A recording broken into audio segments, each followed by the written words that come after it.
Hello दोस्तों, Rahul classes में आपका स्वागत है। आज हम पढ़ाएंगे आपको कक्षा 10 प्रकाश का परावर्तन तथा अपवर्तन का पार्ट 4 लेकर आए। इसमें हम बताएंगे अपसारी दर्पण तथा अपसारी दर्पण। अपसारी दर्पण वह दर्पण होता है जो प्रकाश की किरणों के एक बिंदु पर इकट्ठा करता है। अपसारी दर्पण अपसारी दर्पण अपसारी दर्पण वह दर्पण होता है अपसारी दर्पण वह दर्पण होता है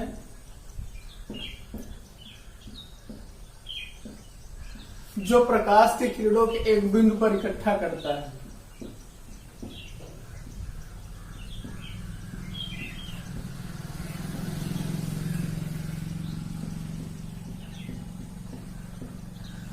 जो प्रकाश के किरणों को एक बिंदु पर इकट्ठा करता है।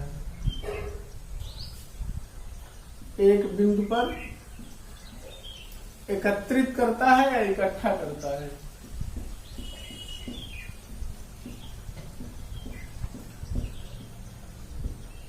आप सबसे पहले आप ये जानिए कि कौन सा दर्पण है जो प्रकाश की किरणों के एक बिंदु पर एकत्रित करेगा। ये अवतल दर्पण होता है जो प्रकाश की किरणों के एक बिंदु पर इकट्ठा करता है। कैसे करता है हम आपको सिद्ध करके दिखाएंगे। ये M1 M2 ये दर्पण का ध्रुव है, फोकस है, ये वक्रता केंद्र है। इसके बाहरी तरफ हमने पेंट कर दिया तो ये अवतल दर्पण हो गया। हमने आपको पहले बताया था कि अवतल दर्पण में सदैव बाहरी तरफ पेंट होता है और उत्तल दर्पण में सदैव भीतरी तरफ पेंट होता है। यह अवतल दर्पण है क्योंकि इसमें बाहरी तरफ पेंट है। हमने बताया था कि मुख्य अक्ष के समांतर चलने वाली किरणें परावर्तन के पश्चात फोकस से होकर जाती हैं। चाहे जितनी किरणें डाल दी जाए ये फोकस से होकर ही जाएंगी। अगर नीचे से भी हम डालेंगे तो फोकस से होकर ही जाएंगी। अगर और भी डाल दे किरणें तब भी ये फोकस से होकर ही जाएंगी। ठीक, आप समझ गए होंगे आप कि मुख्य अक्ष के समांतर चलने वाली किरणें परावर्तन के पश्चात फोकस से होकर जाती है। आप देख रहे हैं सारी किरणें फोकस से जा रही हैं। अवतल दर्पण जो है प्रकाश की किरणों को एक बिंदु पर इकट्ठा करता है। अवतल दर्पण प्रकाश की किरणों को एक बिंदु पर इकट्ठा करता है।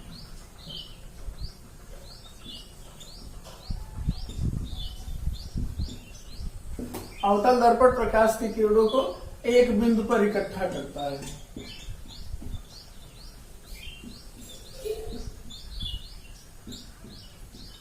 एक बिंदु पर एकत्रित करता है।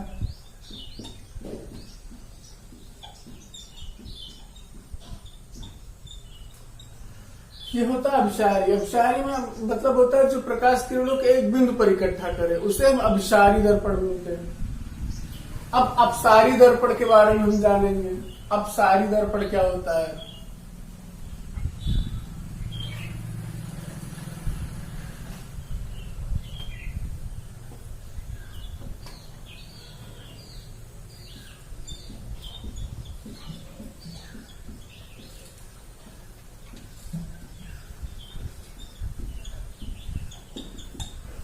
अपसारी दर्पण वह दर्पण होता है जो प्रकाश की किरणों को फैला देता है।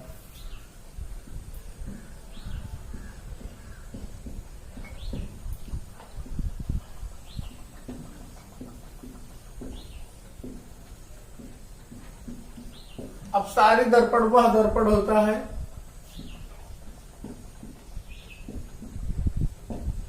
जो प्रकाश की किरणों को फैला देता है।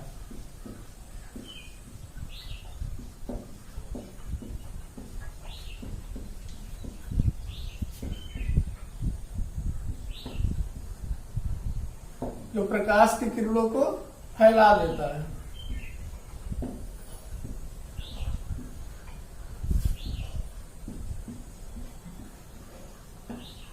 अब हम आपको बताएंगे कि अपसारी दर्पण हमेशा उत्तल दर्पण होता है। क्यों? क्योंकि हमने बताया था इसके अंदर तरफ पेंट होता है। ये टिप ध्रुव है, ये फोकस है, वक्रता केंद्र है। अब आपको हमने बताया था कि मुख्य अक्ष के समांतर चलने वाली किरणें फोकस से होकर जाएंगी। ये सब किरणें फोकस से होकर जा रहे हैं। परावर्तित होने के बाद बाहर निकलेंगे, लेकिन जाते हुए फोकस से ही प्रतीत होंगी। अगर हम नीचे से भी डालेंगे तो किरणें बाहर को निकलेंगे, लेकिन जाते हुए फोकस से प्रतीत होंगी। मतलब आप देख रहे हैं जो भी किरणें जा रही टकराने के बाद बाहर की तरफ फैल रही है।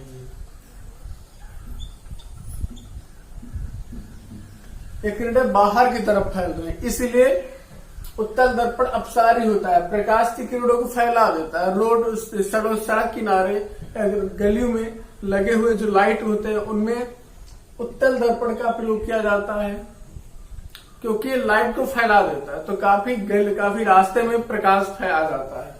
ये कौन सा दर्पण है? उत्तल दर्पण। ये उत्तल दर्पण है, आपको समझ में आ गया होगा। अब आपको हम आगे बताएंगे रेखीय आवर्धन किसे कहते हैं।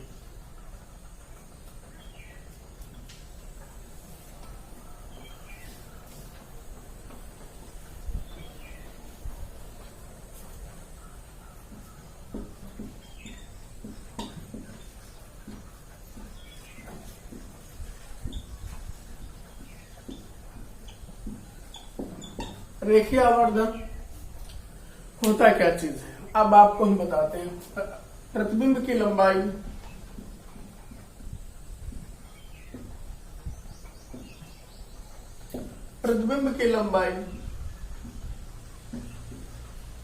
व वस्तु की लंबाई के अनुपात को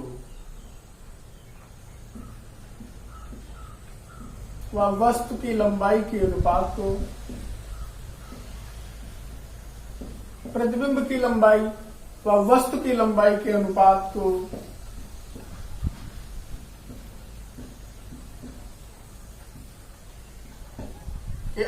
को रेखीय आवर्धन कहते हैं।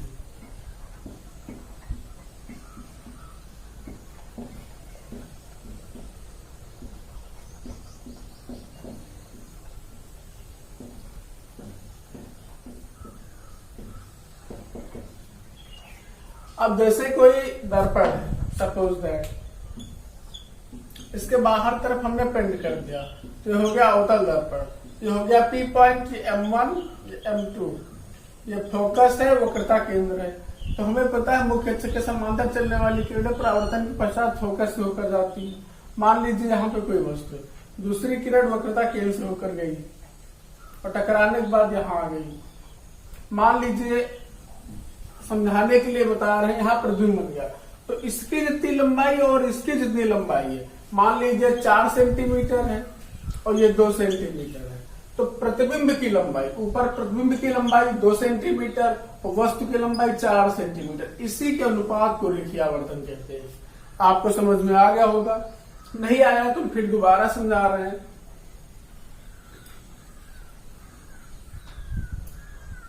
रेखीय आवर्धन बराबर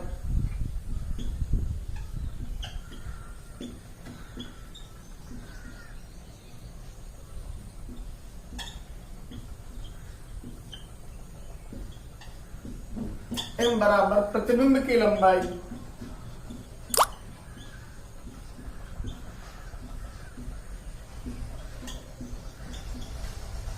अपान वस्तु की लंबाई।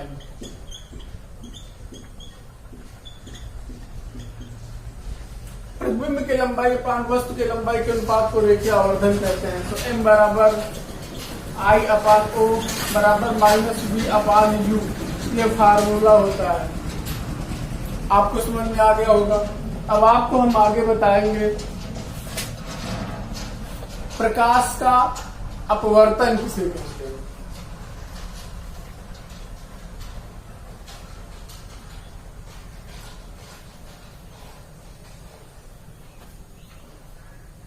प्रकाश का अपवर्तन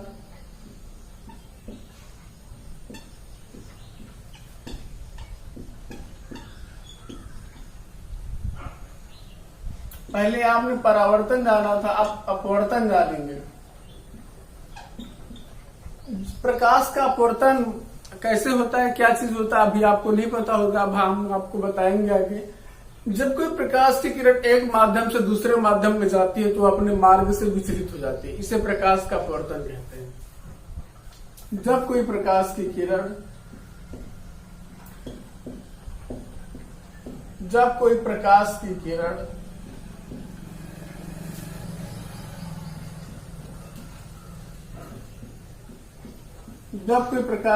एक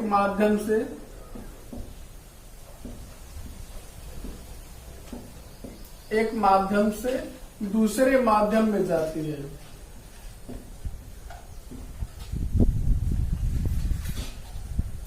जब कोई प्रकाश की किरण एक माध्यम से दूसरे माध्यम में जाती है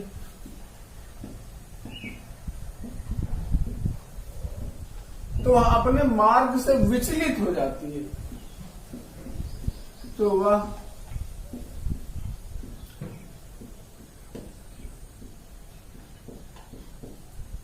अपने मार्ग से थोड़ा विचलित हो जाती है।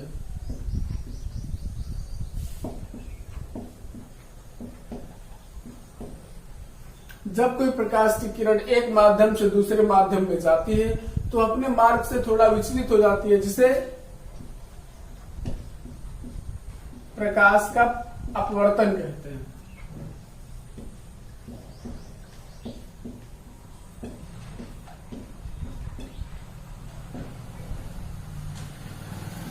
जिसे प्रकाश का अपवर्तन कहते हैं।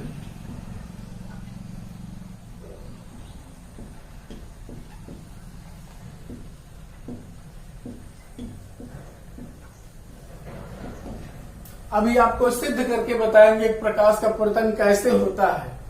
इससे पहले दो चीजों को जान लेना बहुत आवश्यक है, मैं उन्हें बताता हूं। आप इसका स्क्रीनशॉट लेना चाहते हैं तो ले सकते हैं।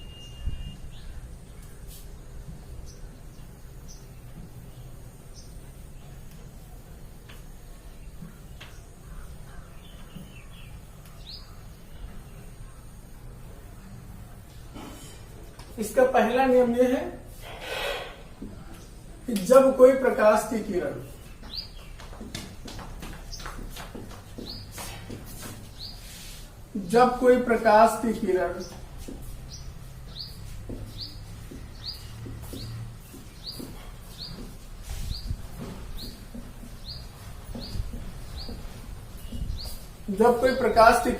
सघन माध्यम से विरल माध्यम में जाती है तो अभिलंब से दूर हट जाती है। जब कोई प्रकाश की किरण सघन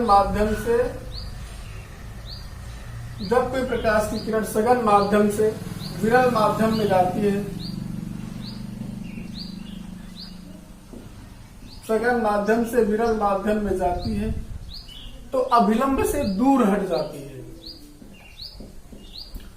तो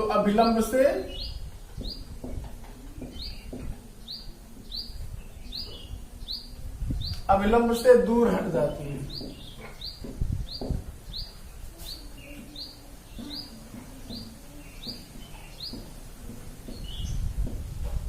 पहला रूल ये समझ में आ गया होगा। दूसरा रूल बता रहे, जब कोई प्रकाश की किरण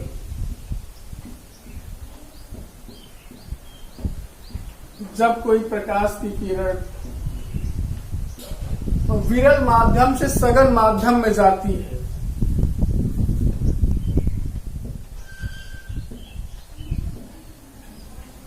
विरल माध्यम से सघन माध्यम में जाती है,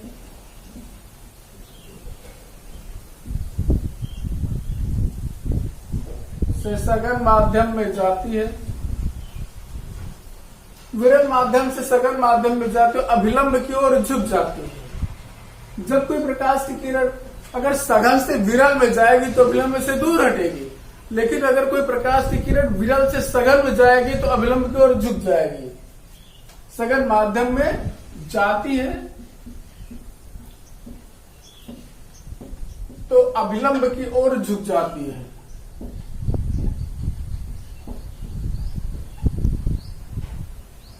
तो अभिलंब की ओर झुक जाती है, अभिलंब की ओर झुक जाती है।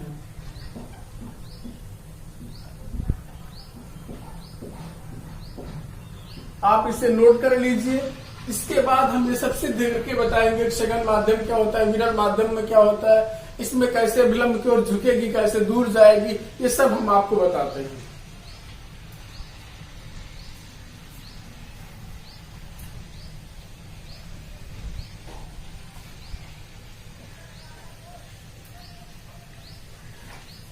आइए आपको सबसे पहले प्रकाश का अपवर्तन समझाते हैं।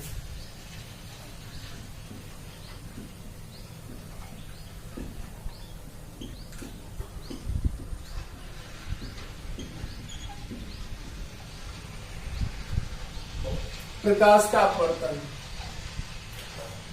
देख लीजिए, हमने ऐसे बना दिया, नीचे मान लीजिए कांच है, देखो ये कांच है,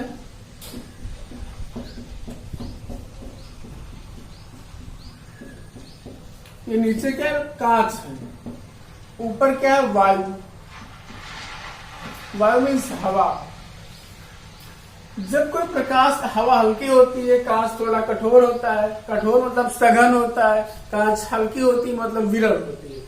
हमने आपको पहला रूल बताया, जब कोई प्रकाश की किरण विरल माध्यम से, ये हवा क्या है, विरल है, जब विरल माध्यम से सघन माध्यम में आती है तो ये अभिलंब है, ये अभिलंब है, तो ये अभिलंब की ओर झुक जाती है।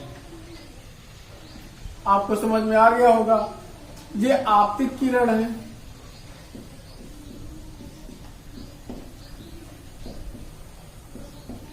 ये आपतित किरण है, ये अपवर्तित किरण है।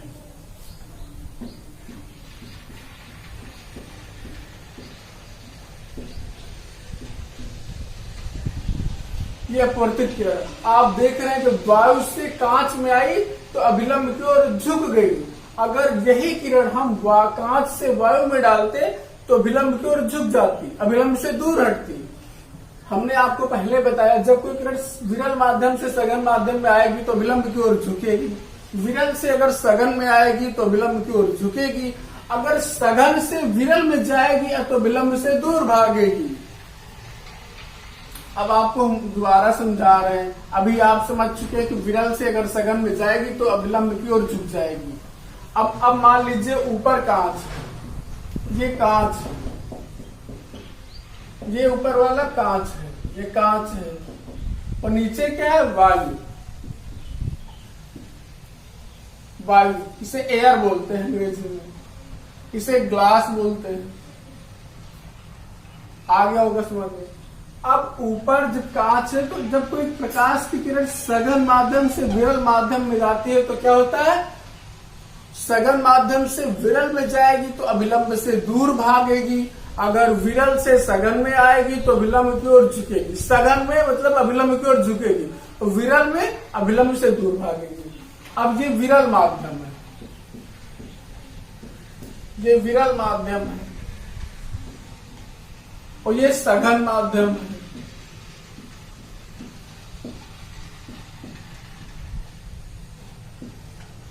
इसमें अभिलंब से दूर भाग रही है, अभिलंब से दूर जा रही है। ये समझ में आ गया होगा। ये आपतित किरण है,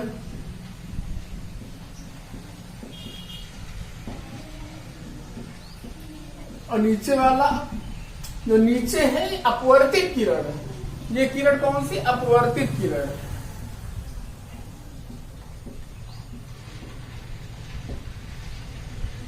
नीचे वाली कौन सी किरण है मित्रों, ये अपवर्तित किरण है, ये अभिलंब से दूर भागेगी। आपको समझ में आ गया होगा।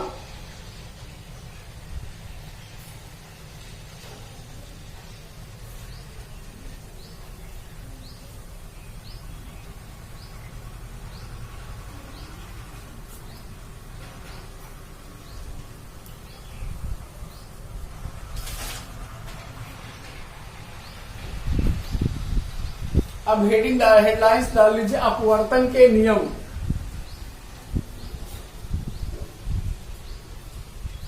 अपवर्तन के नियम।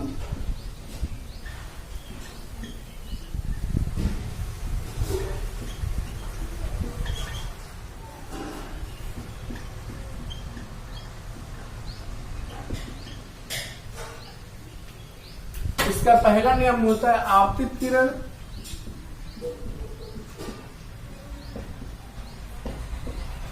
आपतित किरण तथा अपवर्तित किरण।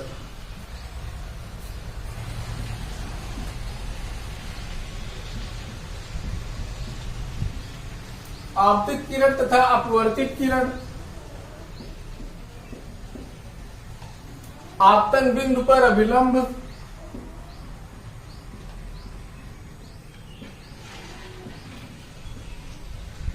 आपतन बिंदु पर अभिलंब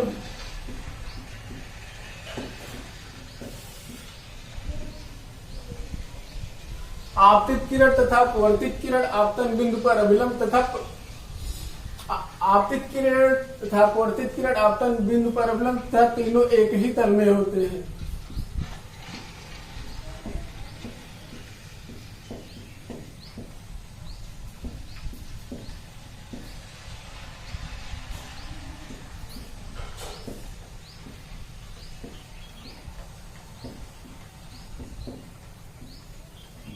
अब ये कैसे इसको समझा रहे हैं।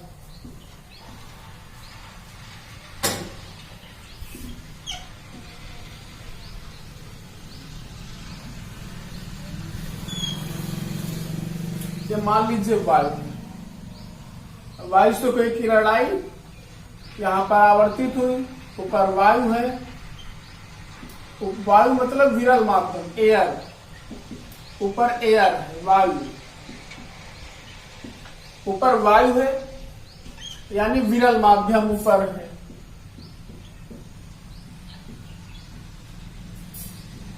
नीचे क्या है मित्रों? सघन माध्यम है। कौन सा माध्यम है? सघन। नीचे कांच है, इसे सघन माध्यम बोलेंगे। जब कोई प्रकाश की किरण विरल माध्यम से सघन माध्यम में आएगी तो अभिलंब की ओर झुक जाएगी। ये अभिलंब है। ये आपतित किरण है।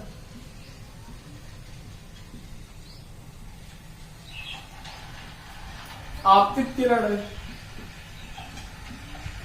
ये परावर्तित किरण, अपवर्तित किरण है। सॉरी दोस्तों,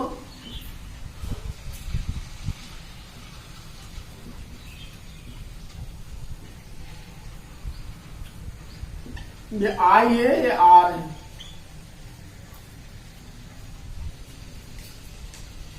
ये आपतन कोण है आई, ये अपवर्तन कोण आर है। ये समझ में आ गया होगा। ये तीनों एक ही तल में है। देख लीजिए, अभिलंब भी है, ये आपतन बिंदु है, ये क्या है? आपतन बिंदु।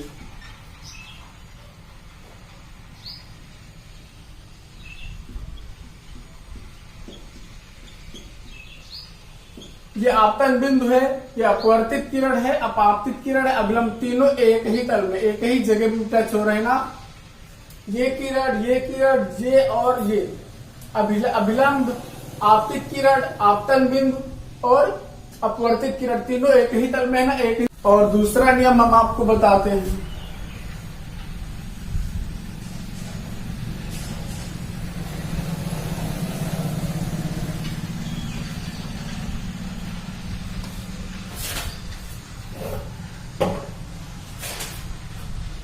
किन्हीं दो माध्यमों के लिए, एक रंग के प्रकाश के लिए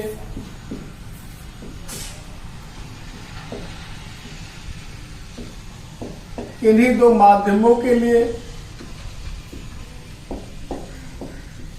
किन्हीं दो माध्यमों के लिए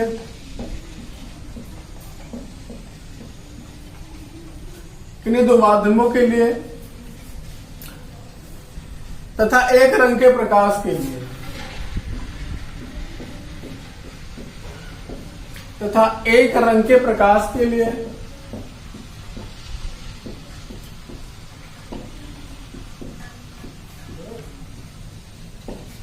एक रंग के प्रकाश के लिए आपतन कोण की ज्या तथा अपवर्तन कोण की ज्या, आपतन कोण की ज्या, आपतन कोण की ज्या, आपतन कोण की ज्या तथा अपवर्तन कोण की ज्या, तथा अपवर्तन कोण की ज्या, आपतन कोण की ज्या तथा अपवर्तन कोण की ज्या का अनुपात एक नियतांक होता है। ज्या का अनुपात एक नियतांक होता है।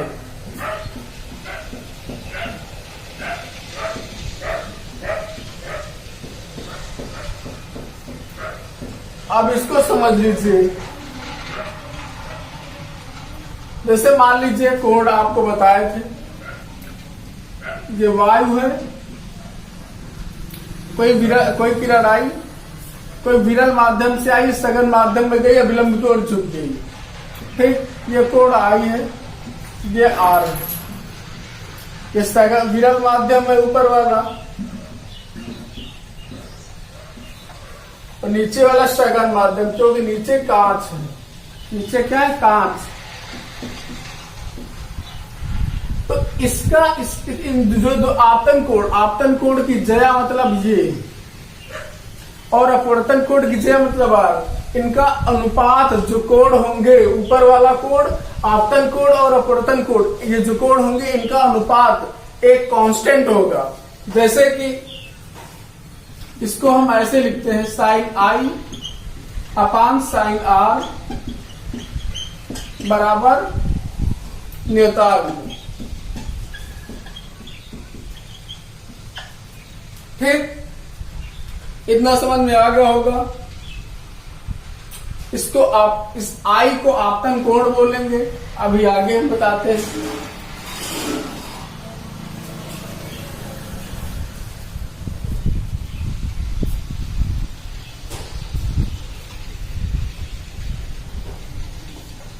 इसमें हमने जो कोण आई था इसको हमने मान लिया आपतन कोण,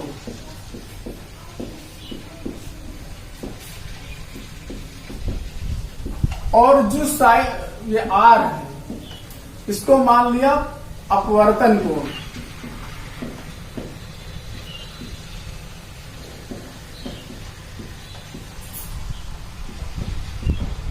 तो इन्हीं का अनुपात एक नियतांक होगा ना, मतलब जैसे हमने बताया sine i upon sine r बराबर नियतांक, ये समझ में आ गया। अब जैसे कि हमने बताया था, ये ऐसे है, ये कोई विरल माध्यम है और नीचे स्थैगन माध्यम है, तो किरण इधर से आई, साइन आई इधर साइन आर हो गया, ये अभिलंब की ओर झुक रही है।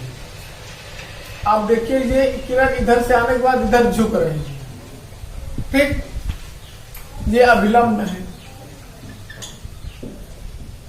इन दो कोणों का अनुपात एक नियतांक होता है। जैसे मान लीजिए ऊपर एयर है, ऊपर हवा है, हवा विरल माध्यम होगा, नीचे कांच है, कांच कौन सा माध्यम होगा, स्थैगन माध्यम होगा, जैसा कि आपको पता है।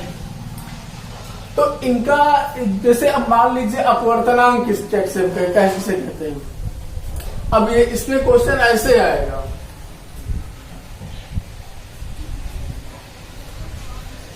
वायु के सापेक्ष कांच का अपवर्तनांक, पेपर में पूछेगा वायु के सापेक्ष कांच का अपवर्तनांक बताइए। वायु के सापेक्ष कांच का अपवर्तनांक,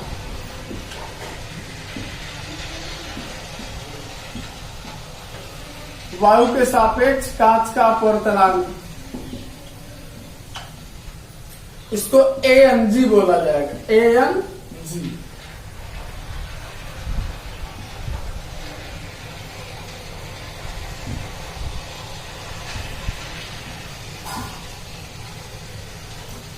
एयर, हवा को ऐसे डिनोट कर लो, एयर, इसका पहला अक्षर ले लो। कांच को इंग्लिश में बोलते हैं ग्लास, GLASS, इसका पहला अक्षर ले लो G,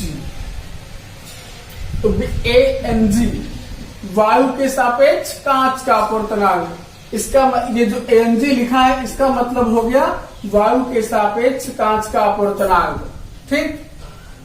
ANG बराबर वायु, ANG जैसे यहां पर लिख दिया था GLA, तो इसको बोलते हैं कांच का सापेक्ष वायु का अपवर्तनांक, मतलब जो पहले होगा उसके सापेक्ष बाद वाले का अपवर्तनांक, ऐसे बोला जाता है। ये समझ में आ गया होगा। इसी को हम आगे ऐसे बोलते हैं, sine i upon sine r बराबर ANG। अब अगर कोई क्वेश्चन में ये मान लो 45 डिग्री दे दे, ये 40 डिग्री दे दे, तो इनका अनुपात जो होगा बराबर ANG भी दिया होगा। इन कोणों को मान दिया होगा तो वायु के सापेक्ष कांच का अपवर्तनांक जितना होगा 1, 2, 5, 10 वो भी दिया रहेगा। बाकी सारे न्यूमेरिकल इसी कॉन्सेप्ट पे लगेंगे। इस नियम को ही स्नेल का नियम कहा जाता है। इसे स्नेल का नियम भी कहा जाता है। इसे स्नेल का नियम भी कहा जाता है। इसे स्नेल का नियम भी कहा जाता है।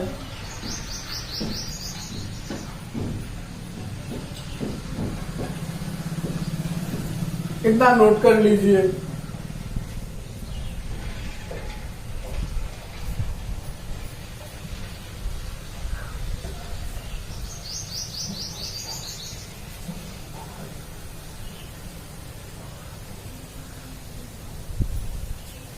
जो एन है, अभी इसके बारे में बताएंगे। एन है क्या चीज?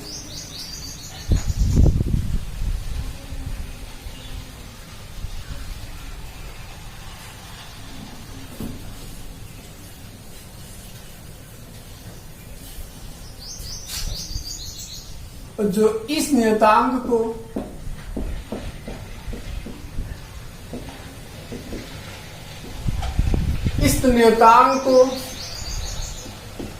पहले माध्यम के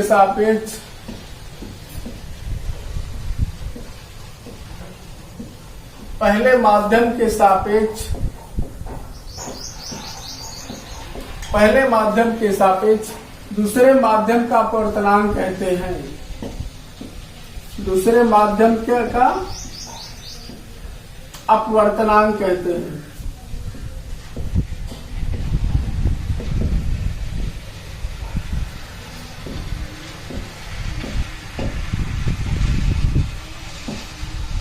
इसे एन से प्रदर्शित करते हैं। इसे एन से प्रदर्शित करते हैं।